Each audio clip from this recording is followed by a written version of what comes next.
ladies and gents, it cannot have escaped your attention that we are now very much in the throes of the general election campaign proper. We've got Labour sharing their ideas, we've got the Tories sharing their attacks on Labour, we've got the Greens, we've got Reform re-entering the equation. This is your chance to have your say in how the country is run. Are you excited by that? Lots of people aren't. They're probably the smart ones, people with actual lives. But for the rest of us, this is actually quite an exciting time. Why is it exciting? Why should you be excited? Because this is like your narrow window of opportunity where you can actually still have a fucking say. Like, think of all the ways that the Tories specifically have tried to shut down your way of expressing yourself politically in terms of how the country is run, where money is spent, the kinds of people that we look after. Think about it. Think, how are you supposed to express yourself when 66% of the newspapers who dominate the political rhetoric in this country, 66% of them are right-leaning or far-right in the stories that they tell and in the ways that they frame them. 66%. And then LBC, BBC, Sky News, they pick up those stories in the morning and they go, oh yeah, that's what we should talk about. So the press is innately right-wing. And the broadcast media then take that baton of Bellandry and they just run with it. So the press is already covered. Then we've got actual voting. The Tories have attempted to bring in voter ID to solve that huge problem of voter fraud that doesn't exist. There's like 7 instances of attempted voter fraud over like the last 5 years or 10 years or something. They were like, oh, we've definitely got to bring in voter ID.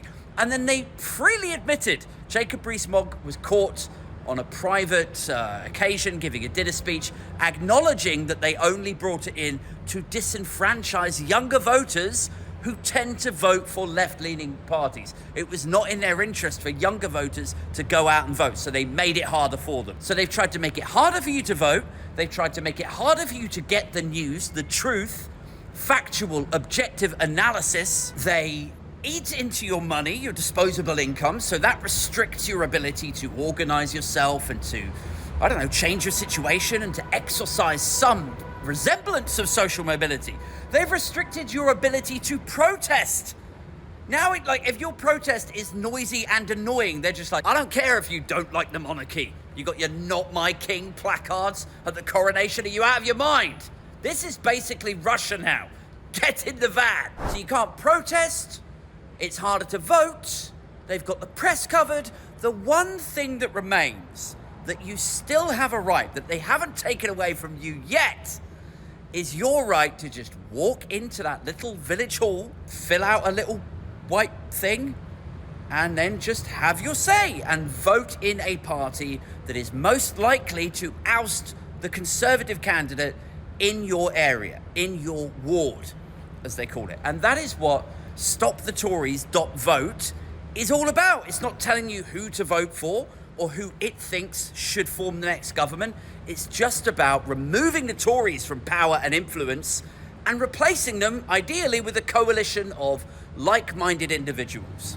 Because here is the thing about the way that voting works in the UK. This is how, quote-unquote, democracy works in the formerly United Kingdom, is you've got left-leaning parties and you've got right-leaning parties.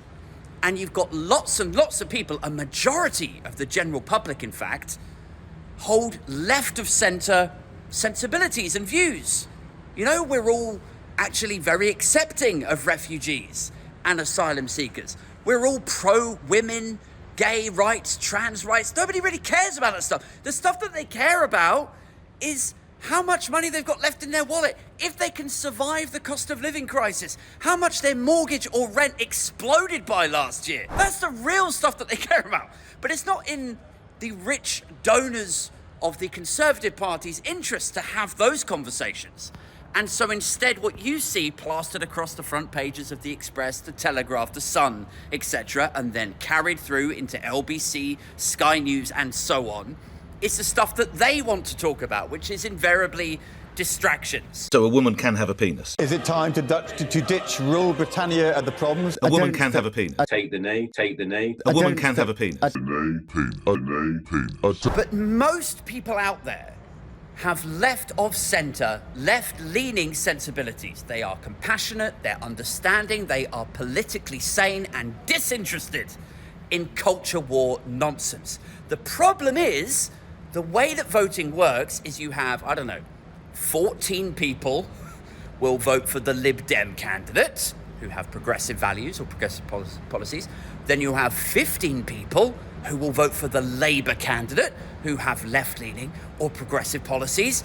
And then that's the left vote split, 14 on this one, 15 on that one.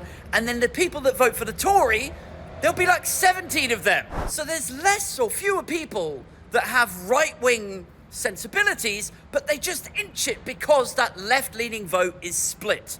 And that's what StopTheTories.vote is seeking to solve. They want to get all of the left-leaning people to get together and go, okay, look, this is ridiculous. We can't agree on everything. Let's not be all puritanical about this. The first problem is to oust the Tory, okay? Can we just agree on that? Let's all club together, find out which the most likely candidate is to unseat the Tory in my seat, and then we'll vote for that guy. And then afterwards, we can form lobby groups, and we can campaign, and we can get the Lib Dems to put pressure on Labour, or we can get the Green Party in this seat, right? It's about applying pressure where it makes sense to apply it.